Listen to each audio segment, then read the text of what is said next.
Bonjour, c'est Alexis de longtailexpress.com. Alors la semaine dernière, on m'a posé donc une double question, c'est-à-dire pourquoi je privilégie Pop-up Domination, qui est un plugin WordPress payant, au pop-up qu'on peut créer donc avec l'autorépondeur Aweber. Et la deuxième question, c'est comment on crée un pop-up justement avec ces fameux formulaires Aweber. Alors pour répondre à la première question, moi je préfère Pop-up Domination parce que déjà les designs sont beaucoup plus pro, beaucoup plus beaux, et la configuration de ces pop-up est extrêmement simple. En plus on peut y ajouter des puces promesses, etc. Franchement de manière très facile puisque ça a été fait pour ça. Alors que les formulaires Aweber, le but c'est juste de capter l'adresse email et le nom de votre prospect, enfin de votre futur prospect ou futur membre, et basta. Alors évidemment vous avez différents designs dans les formulaires Aweber, qui sont d'ailleurs aussi très pro, très beaux, mais après si vous voulez vraiment faire quelque chose d'un peu plus compliqué, un peu plus high-tech si je peux dire, là ça va vraiment devenir compliqué.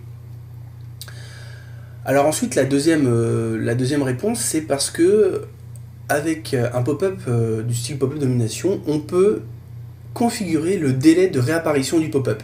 Par exemple, imaginez un visiteur qui vient tous les jours sur votre blog. Imaginez que le lundi, il s'inscrit dans votre formulaire. Le lundi, mardi, mercredi, jeudi, vendredi, samedi, dimanche, il revient. À chaque fois, eh bien, il va avoir le formulaire, enfin le pop-up, et il devra fermer ce pop-up à chaque fois qu'il vient sur votre site. Donc s'il vient tous les jours, il devra fermer. Alors qu'avec pop-up domination, vous pouvez dire, voilà, je veux que le pop-up réapparaisse 7 jours après la première apparition. Donc votre visiteur vient le lundi, il s'inscrit, ou il ne s'inscrit pas, et 7 jours après, il aura le pop-up de nouveau. Chose que vous ne pouvez pas faire avec Aweber, ou en tout cas si on peut le faire, moi j'ai pas trouvé du tout l'option, mais a priori on ne peut pas le faire. Donc voilà pourquoi moi je privilégie donc pop-up domination.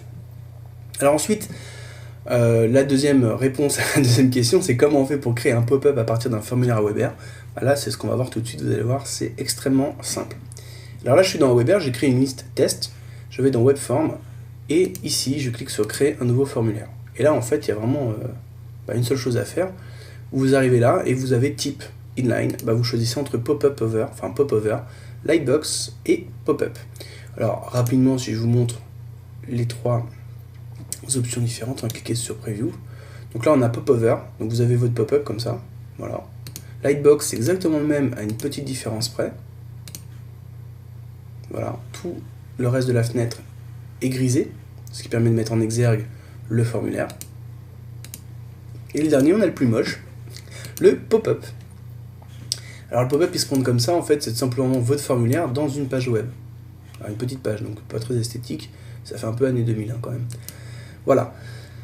Donc là on va laisser Lightbox, quand même c'est le plus sympa, et pour pas finir la vidéo tout de suite, pour les débutants dans Aweber, on va quand même présenter quelques petites fonctions. Donc là vous avez votre formulaire. Alors pour changer l'apparence de votre formulaire, en fait vous avez ici 4 menus, vous avez les formulaires corporate, vos templates, les nouveaux et les plus populaires. Alors si on clique dans populaire, là par exemple vous cliquez ici et vous avez différents formulaires. Par exemple vous cliquez sur celui-ci, vous choisissez ici différents coloris, voilà, et vous cliquez sur load, et là automatiquement votre pop-up va changer, voilà.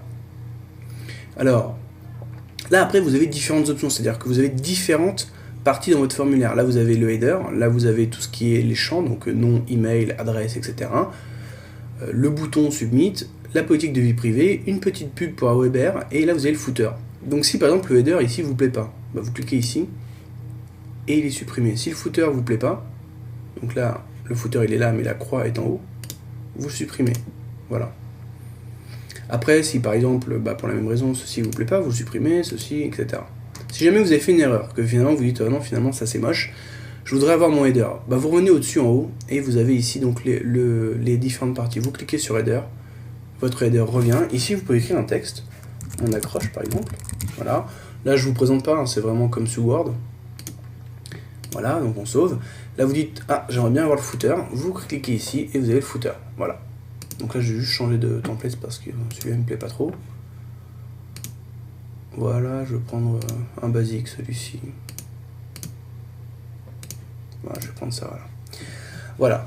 Après, une petite astuce ici, vous cliquez sur Edit, donc sur Name, Edit, et là, parce que moi j'aime pas trop ça, je préfère cliquer ici sur Show et écrire ici mon prénom. Alors sur Aweber, ne mettez jamais d'accent parce que c'est un service anglais, donc ça risque de ne pas passer.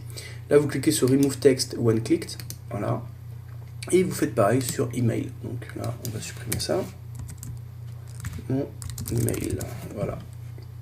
Et voici ce que ça donne dans la preview. Voilà, donc là on clique sur mon prénom et le texte s'en va et on peut écrire notre prénom. Voilà, simplement.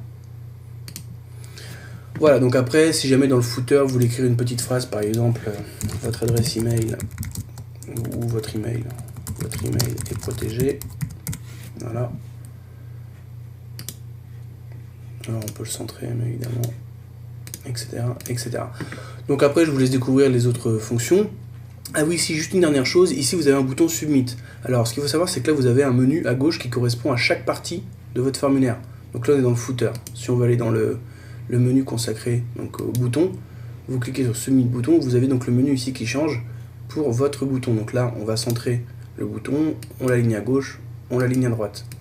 Et là souvent vous avez ici une petite partie qui s'appelle Advanced, donc tout simplement une configuration avancée. Et là vous pouvez changer l'image du bouton. Ça c'est quand même assez génial, c'est pas très compliqué à faire. Donc je vais juste prendre l'URL d'un bouton à moi. Voilà, je copie-colle l'URL, donc où se trouve le bouton, donc le graphisme hein, en image. Voilà, je clique en dehors pour activer donc le changement et j'ai ici donc le bouton. Alors là comme c'est un fond blanc évidemment, je vais quand même essayer de prendre un formulaire avec un fond blanc, ce serait plutôt pas mal. Alors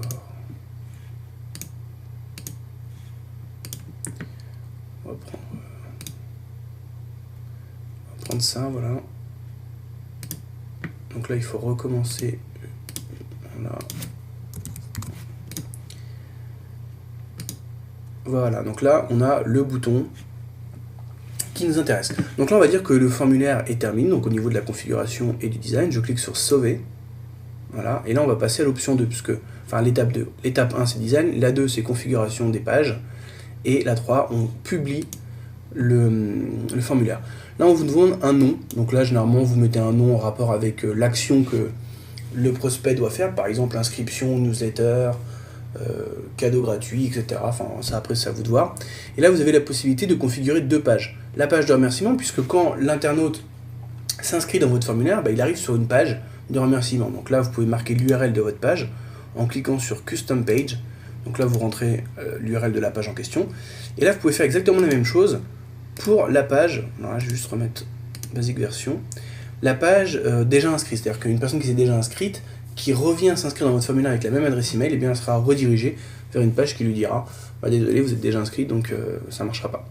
Donc là je vais remettre basic version, je sauve le formulaire et je passe à l'étape 3.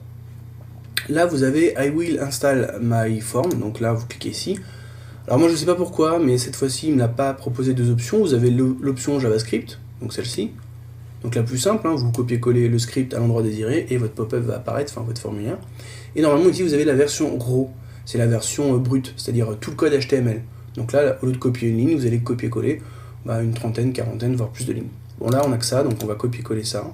Voilà. Et là je vais dans mon blog.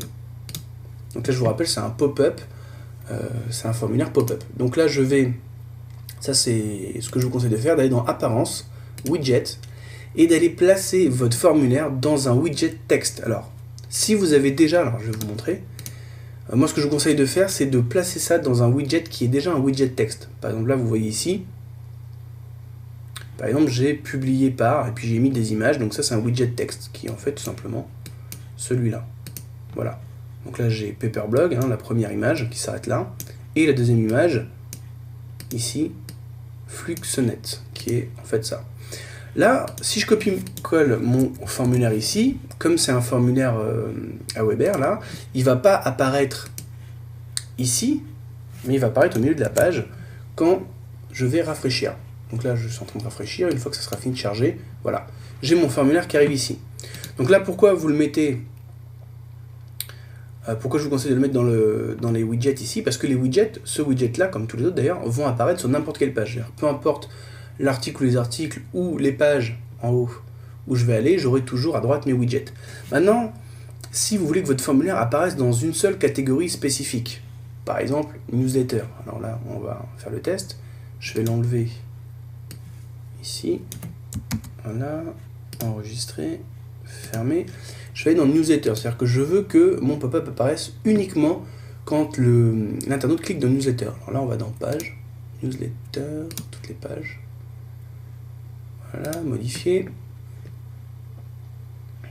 Voilà, et là je vais mettre mon code ici, je vais dans HTML, je vais copier mon code ici, je mets à jour, voilà, et je clique dans Newsletter. Alors voici ce qui se passe. Voilà, vous avez votre pop-up. Alors si je vais en proposer un article, normalement je ne devrais pas avoir le pop-up.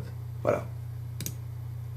Donc en gros, vous avez deux options. Soit vous le mettez dans une page pour avoir que le pop-up qui apparaisse dans cette page-là, soit vous le mettez dans un widget texte pour que votre pop-up apparaisse sur toutes les pages. Le problème, c'est que si vous le mettez dans un widget texte ici, si je vais dans cet article-là, je vais avoir le pop-up. Si après je vais voir un autre article, je vais re-avoir le pop-up. Donc ça risque d'être un peu fastidieux. Donc vaut mieux le mettre ici, ou alors vaut mieux, comme je vous l'ai dit tout à l'heure, avoir pop-up domination, parce que pop-up domination, peu importe, au moment où j'arrive sur le blog, il va s'afficher, je le ferme, et après il ne va pas réapparaître avant un certain temps. Donc après, une fois que l'utilisateur l'a fermé une fois, il est libre de faire ce qu'il veut sur le blog. Donc voici pour la petite démonstration du pop-up à Weber. Je vous retrouve dans une prochaine vidéo. À bientôt.